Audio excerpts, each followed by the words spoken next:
नमस्कार, स्वागत है आपका हमारे YouTube चैनल ज्योतिष और धर्म में। आज हम आपको राहु रेखाओं के बारे में जानकारी प्रदान करेंगे। जैसा कि हमने पुरानी वीडियो में अपने बताया था कि राहु का पर्वत बिल्कुल हथेली के ठीक बीचों बीच होता है।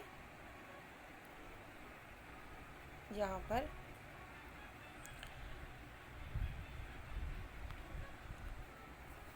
राहु को एक काफ़ी नेगेटिव प्लैनेट के रूप में देखा जाता है, क्योंकि ये राक्षस था एक, और इसने बहुत चालाकी से अमृत पान किया था, और जिसकी वजह से ये जो था अमर हो गया। और फिर श्री विष्णु जी ने इसको राहु को दो पार्ट्स में डिवाइड कर दिया। उसका सिर जो था धड़ से अलग कर दिया। जो सिर वाला पार्ट है उसको राहु कहते हैं और धड़ वाले पार्ट को केतु कहते हैं। तो जो राहु प्रधान जातक होते हैं उनका दिमाग बहुत ही तेज होता है, और जो केतु प्रधान जातक होते हैं उनका मन थोड़ा कंफ्यूज सा रहता है, और वे दिल से सोचने वाले होते हैं ज़्यादातर।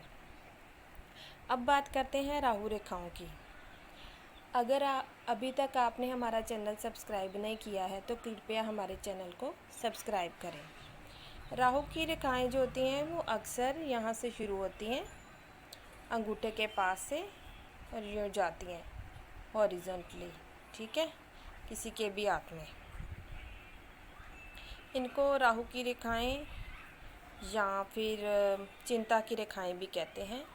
ये काफ़ी ख़तरनाक किस्म की रेखाएं होती हैं, लेकिन इनसे ज़्यादा घबराने की ज़रूरत इसलिए नहीं है क्योंकि ये कुछ समय के लिए होते हैं या कुछ सालों के लिए। ये कम से कम 6 महीने से लेकर इनका प्रभाव 2.5 साल तक रहता है, लेकिन पूरी लाइफ कोई इनसे घबराने की ज़रूरत नहीं है।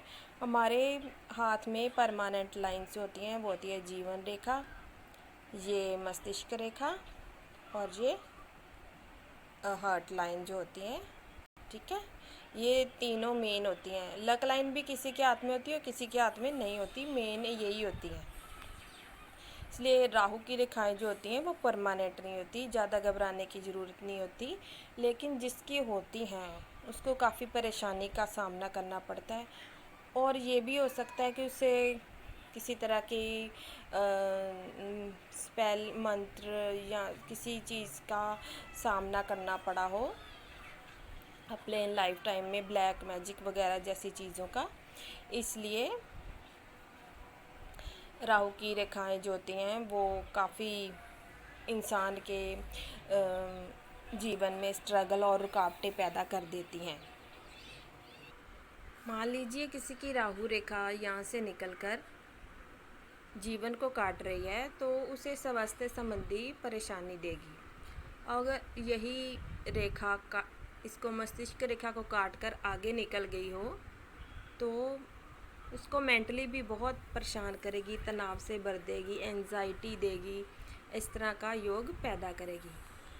और अगर यही रेखा इसको भी काट गई है, लाइफ लाइन को, मस्तिष्क रेखा को भी काट गई है, और फिर हृदय रेखा को भी काट गई है ऐसे, तो उसे स्वास्थ्य संबंधी तो बीमारियां होंगी, उसे मानसिक तनाव भी बहुत पहुंचाएगी, और भावनाओं से संबंधित कष्ट भी से हो सकते हैं। पारिवारिक झगड़े, लड़ाई झगड़े, क्लेश भी हो सकते हैं, और व्यक्ति भावनात्मक रूप से इमोशनली पूरी तरह से टूट जाता है ऐसे वक्त में। अगर ये रेखा और आगे बढ़कर इस सूर्य रेखा को काटती है तो ज़िंदगी भी प्रभावित होगी, इंसान का मस्तिष्क भी तनाव से भरेगा, वो इमोशनली भी काफ़ी डाउन जाएगा, और उसकी जो मान प्रतिष्ठा है उस पर भी आँच आ सकती है, उस पर इल्ज़ाम लग सकते हैं, वो कहीं झूठे आरोपों में भी फंस सकता है। इस तरह की स्थिति ये बना देती है राहु की रेखा। राहु की रेखा अगर किसी के हाथ में बहुत ज़्यादा है तो उसके लिए क्या उपाय है वो भी हम वीडियो के अंत में आपको बताएंगे। अभी बात करते हैं कि राहु की रेखा पॉजिटिव कब होती है। राहु जो होता है वो बहुत ही कम लोगों के लिए पॉजिटिव होता है, अधिकतर वो लोगों को दुखी पहुंचाता है और उनको उनके कार्य में बाधाएं रुकावटें ही पैदा करता है। लेकिन कुछ ऐसे भी लोग होते हैं जिनके हाथ में या कुंडली में राहु स्ट्रांग होता है और उनको धन ऐश्वर्य मान सम्मान भी दिलाता है। तो वो कौन सी रेखाएं होती हैं? यही रेखाएं जो अभी हमने बात की, यहाँ से निकलकर यदि वो गुरु के पर्वत पर ऐसे पहुँच जाए तो इसका ये मतलब नहीं है कि उसे कोई तनाव नहीं हो, तनाव तो आएगा लेकिन अंत में वो शुभ फल में बदल जाएगा। और यही रेखा अगर यहाँ पर शनि के पर्वत पर जाती है तो यही तनाव उसका एंड में बढ़िया रिजल्ट देगा। जब गुरु के क्षेत्र पर तक पहुंच जाता है, मतलब गुरु पर्वत के साथ जुड़ जाता है, तो मान सम्मान प्रतिष्ठा उसकी जो स्टेटस है उसमें बढ़ोतरी होती है। और जब शनि तक जाता है तो उसके धन संपत्ति में वृद्धि होती है।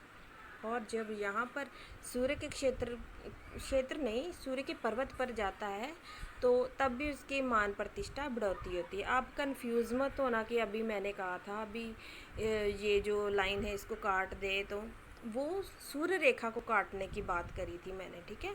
अब ये सूर्य पर्वत पर अगर जा रही है ऐसे, उसको टच नहीं कर रही, इसके ऊपर पहुंच रही है सूर्य पर्वत पर, तब मान प्रतिष्ठा आपकी बढ़ोतरी होगी। चिंताओं के बाद, परेशानियों बाधाओं के बाद की बात कर रहे हैं, पहले ये सब झेलना ही पड़ेगा आपको।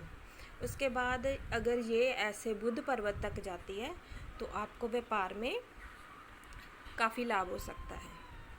लेकिन ये बुध के पर्वत पर जाकर ऐसे जो मैरिज लाइन होती है उसको काटनी नहीं चाहिए। अब मैंने पिछली वीडियो में भी बताया था कि ये तलाक के योग का निर्माण कर देती है, ठीक है। इस तरह जिस पर्वत पर जाएगी उसका फल अच्छा कर देगी, लेकिन काफ़ी बाधाओं मुश्किलों के बाद, ठीक है।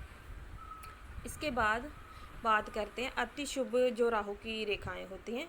जैसे राहु के क्षेत्र से ये यदि ऐसे कोई लाइंस निकले भाग्य रेखा के पैरेलल, तो उसके भाग्य में बढ़ोतरी कराती है, ठीक है। अचानक से धन लाभ भी करवाती है।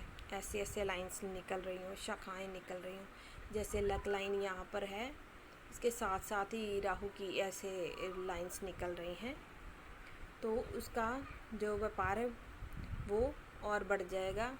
या नौकरी में है तो उसको अधिक मान सम्मान, धन दौलत मिलने के चांस, प्रमोशन मिलने के चांस बनेंगे। अगर किसी की ऐसे लक लाइन निकल रही हो, यहाँ पर भी नहीं है कोई लक लाइन, ठीक है, और यहाँ पर भी नहीं है, और यहाँ से अचानक से निकल रही है, तो आप समझ सकते हैं 30 के बाद उसको अचानक से धन लाभ, धन संपत्ति में वृद्धि होगी और ऐश्वर्य की प्राप्ति होगी। उसकी ज़िंदगी जो बहुत बढ़िया हो जाएगी, क्योंकि एक हिसाब से यहाँ पर उसके एम का साइन बन जाएगा। एम के साइन की भी हम आगे आने वाली वीडियोस में चर्चा करेंगे, ठीक है।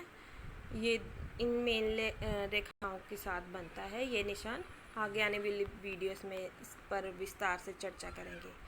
तो ये तो थी राहु रेखाओं के प्रभाव के बारे में जानकारी। अब हम आपको इसकी रेमेडीज़ बताने जा रहे हैं कि अगर कोई बहुत ही परेशान हो रहा है, ये परेशान करती ही है राहु की रेखाएं, अगर बहुत परेशान हो रहा है कोई इन रेखाओं से, तो उसको क्या करना चाहिए? एक तो राहु के वैदिक मंत्रों का जाप करना चाहिए, रुद्राभिषेक करना चाहिए इंसान को। दूध, जल, बेलपत्र और जो काले तिल होते हैं वो जो दूध की कच्ची लस्सी बनाते हैं उसमें डालकर रुद्राभिषेक करना चाहिए। सोमवार तो करना चाहिए, शनिवार भी करना चाहिए। अगर रोज़ कर सके तो बहुत ही बढ़िया है। इसके अलावा आपको गाय, कुत्ते और कौवे की सेवा करनी चाहिए, उनके लिए ग्रास निकालना चाहिए। जो व्यक्ति ग्रास निकालता है उसकी ज़िंदगी काफ़ी स्मूथ हो जाती है, ठीक है। तो ये अब वीडियो अगर आपको पसंद आई हो तो इसको लाइक और शेयर ज़रूर करें, हमारे चैनल को सब्सक्राइब भी करें। अगर आपको ऐसी जानकारी अच्छी लगती है तो बेल नोटिफिकेशन को भी ऑन दबा दें, ताकि हमारी आने वाली वीडियो का आपको जल्दी से नोटिफिकेशन मिल जाए और आपको पता चल जाए कि हमने कौन से टॉपिक पर अब न्यू वीडियो डाली है, ठीक है। अगर आपको जानकारी पढ़ना पसंद है तो आप हमारी वेबसाइट पर विज़िट करके भी एस्ट्रोलॉजी, न्यूमरोलॉजी, रेकी आदि के विषय में वहाँ पर आर्टिकल्स पढ़ सकते हैं। तो वहाँ पर भी विज़िट कर सकते हैं। आप हमें सोशल मीडिया पर कहीं भी फॉलो कर सकते हैं अपनी सुविधा के अनुसार, ठीक है। अगर आप हमसे हाथ दिखाना चाहते हैं तो वो बिल्कुल फ्री है, बस आपको हमें सोशल मीडिया पर फॉलो करना पड़ेगा, यही कंडीशन है। अगर आप फॉलो नहीं कर सकते तो फिर फ्री हैंड रीडिंग नहीं हो सकेगी। तो वीडियो देखने के लिए आपका बहुत बहुत धन्यवाद।